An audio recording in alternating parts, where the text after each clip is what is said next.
I have just finished watching that game against Southampton, and I've got to say the result was an absolute load of dog. Hello, Bear. This is Bear, everybody. He's a 4-year-old Labrador. I love him to death, and it's the first time he's going to be featuring on my channel. It has finished Southampton 3, West Ham United 1 in the 5th round of the FA Cup. And although I've seen a lot of people going around saying stuff like, oh yeah, it was a game because VAR shafted us, it was a cracking goal and all that. Yeah, it was, I know, mate. What? No, we were poor, Bear. Seriously, we were, well, dog, basically. Our performance was dog. The tactics were a bit dog. I didn't like it at all today. One thing that's become quite evident to me from what I've seen is that this squad is not big enough and it is not good enough. And what also concerns me is the lack of depth we have. Southampton put all of their regular team on the bench and actually did quite well from it. We didn't have that necessarily, so to speak. Let me just adjust myself. Oops, sorry, my guy. Let me just adjust myself so I can actually get Bear on camera. So, let me start off with talking about the team lineup. Before I get too distracted, I'll just get right into the game and everything. Cresswell wasn't in the squad. 3 at the back system, which was a bit dodgy because we started playing wing-backs in this. 3 at the back could have left us a bit exposed, but I didn't mind it to begin with. Areola was in net. And Fornals and Johnson playing as wing-backs. Fornals at wing-back is something that's still a bit questionable, I think, because it's not his real preferred position, and Johnson, I don't think he really suits that. He's just a natural fullback. He's not really a wing-back, but I wasn't going to complain too much about it. I would have liked to have seen Vlasic start. That was my initial thought. Maybe even start a couple of youth players, but no, it wasn't to be in the game. West Ham started that opening 20 minutes absolutely fantastic. Tacked in numbers, Southampton looked jaded, Soucek missed a decent chance, but the build-up play from Fornals and Lanzini was excellent.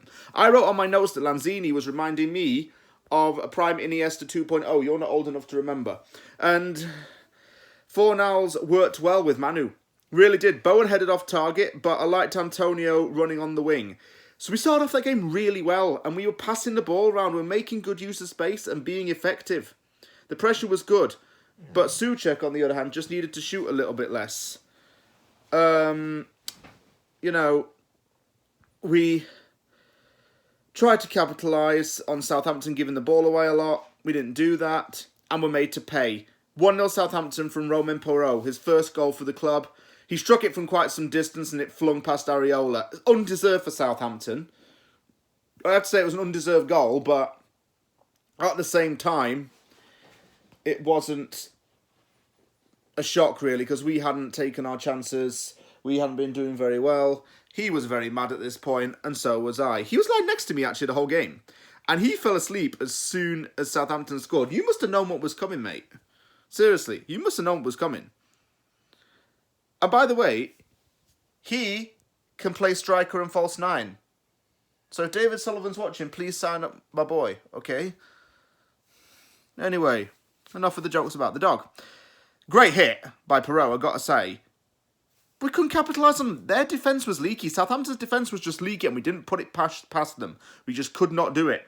Half-time changes I wanted to see Vlasic come on for Soucek, and that would allow Lanzini to drop back more. And when Lanzini drops back more, we're able to pass it around a lot more. And Vlasic, we just need that energy boost. Southampton made some subs, actually, to start off that second half. They put on Brozier, they put on Stuart Armstrong, they took off Gineppo and Long. I didn't think those two were very good anyway, so it made sense they came off. Soucek got elbowed and was bleeding, and this is where the downfall of the refereeing comes in. Refereeing was a major factor in this game, but it wasn't the main reason why we lost. Soucek got elbowed and he was bleeding down. Should have had a better outcome with that. I remember when he was sent off for not elbowing someone, so why wasn't a Southampton player dismissed for elbowing him? Make it make sense, people. We seemed a bit shaky. James Ward-Prowse hit the ball wide. We looked a bit nervous as well. We couldn't string passes together. We forgot how to pass. We forgot how to connect passes. So Benrahma ended up coming on for Soucek. And you know when Benrahma gets subbed off and everyone's saying, oh, it was so unfair? I now can see why. Benrahma is slowly getting into this bracket of becoming considered overrated. Because he had a good purple patch with us at the start of the season, but since then he has just crumbled. The man offers very little now. He just passed the ball around aimlessly and couldn't connect. Lanzini, I wanted him to go deeper, but I didn't think Lanzini made much of an impact in the second half. And Antonio just needed to get out. He was poor, heading up balls wide, did nothing much. That said, on the 60th minute, thankfully, West Ham did equalise. Yay! Equaliser. Antonio tapped it in from a corner that was a bit of a shuffle in the box. Diop got the assist on that. 1-1. Seems the only way that we can score right now is from corners, and I don't think it's a very good thing, really, because all we can do is score from set pieces. Everyone susses us out for that. Everyone susses us out for it, and it costs us big time. And we're just not clinical. We can't do anything from open play that involves us being clinical or finishing from tight range or what have you. We don't have that. Bowen doesn't have it. Antonio hasn't had it in recent weeks. We know that. We haven't got a clinical striker because, well, we didn't sign one in January, did we? And see, even he's fed up. He's fed up of all this pain that West Ham causes. I don't blame him. I should actually stop making you watch West Ham, Bear, because it's a bit abusive to you and you don't deserve to watch all that rubbish. Feel sorry for my dog.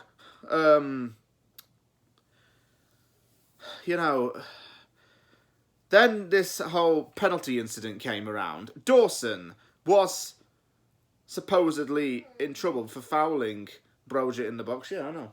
And it seemed like Brozier just turned inside to make it look like it'd gone down. Didn't the exact same thing happen back in December? When Brozier did something like that? Either way. It went to the monitor, but I love how they never showed the Brozier involvement or the fact that there was a foul in the lead up to this by a Southampton player. Love how I didn't show that. So it was a penalty. Why? Why? I don't know. James Ward-Prowse converted it. It was 2-1. Felt a bit of an injustice at this point, but we weren't playing very well, so whatever. You know, it's just... Ugh. I just didn't get it. Soucek wasn't even a red versus Fulham when he went, like, tackle somebody. You know, there's a double standard is what I'm trying to say. Soucek didn't even get looked at when he's apparently elbowed Mitrovic when he didn't. And that got looked at and it only showed one side of the story. What is going on there? I don't get it, man. I don't get it. Brozier has done that twice against us, though. Let's talk about us, though. Benrahma having a shocker. Shocking effort. Did not contribute much and couldn't get the ball moving forward. Fornals came off and on came Nikola Vlasic. And I was one of them people who was willing to give Vlasic a chance. I still kind of am, but he shows me not a lot. We keep overhyping average players or paying too much for them. It's the West Ham way under Gold, Sullivan and Brady. We pay too much for players when they shouldn't even be worth what they were. You go back to the Pellegrini era, that was the case with Anderson and Hilaire. We paid twice as much as we should have for them. And I think with Vlasic, I don't think he was really worth 30 million, to be honest with you. Like, why are we signing a player for this amount of money where he's not that good? We didn't need Vlasic, we needed a striker. And that's not disrespect to Nikola, because I do have faith in him. He didn't really get a good crack of the whip when he was with Everton. He went abroad, did really well, and then came back to the Premier League to prove a point. I don't know if he settled in or not, but he didn't really help either. Passing was just hit or miss all game. The more the game went on, the worse the passing got. Redmond forced Areola into a super save as well. Dawson forced a save from a header. Benrahma was still awful. In stoppage time, there's not much to talk about other than the fact that Brozier made it 3-1 from a counter-attack. Yeah, we're out of the FA Cup, and everyone's saying, oh yeah, we'll just focus on Europa. Why do we want to focus on Europa? Like, seriously, man. Why would we want to focus on Europa when all Europa's going to do is probably just see us get absolutely smashed by Sevilla, a team that's chasing the La Liga title and has absolute massive amounts of depth and is such a good team? I can see us getting smoked by them in the first leg. I'm being serious. The squad we have is not big enough. It's not good enough. Let's get real here. Let's look at the bigger picture. We haven't got a big enough squad. We don't have a good enough team, really. And Moyes is the one who makes up the excuses. He says things like, oh, we're bad in the final third. Well, you could have solved that. Oh, we don't have enough bodies. We could have solved that. Moyes can't make up excuses anymore. His running of the club right now has been a bit questionable. And I'm a bit, you know, critical of him as of recent, because I think he's trying to make up poor excuses to justify why he's not been good enough as a manager in recent weeks, and it's not holding water with me. Moyes has to take blame for this. Yeah, the players let him down in a way you could argue, but look, Diop, Areola, Rice, Zuma were fantastic in this game. Everyone else was a bit poor. And we played our strongest team against Southampton B team. We couldn't beat them. So what's Liverpool going to do to us? Smash us. I'm not happy about being knocked out of the FA Cup, but I guess we could look forward to Europa, although we might not last long in that.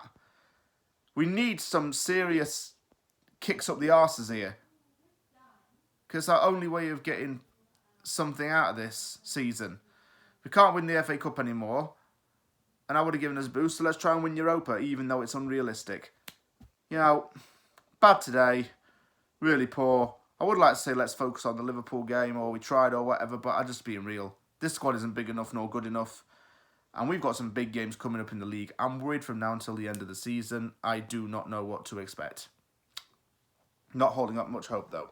Thank you very much for watching this episode of Aftermath. If you liked the video, hit that like button and don't forget to subscribe for more content. It's goodbye from Bear. It's goodbye from me. He's a little bit tired, he's exhausted, and he's probably as annoyed as I am at the result. So we'll see you all later. Thank you for watching, and goodbye for now.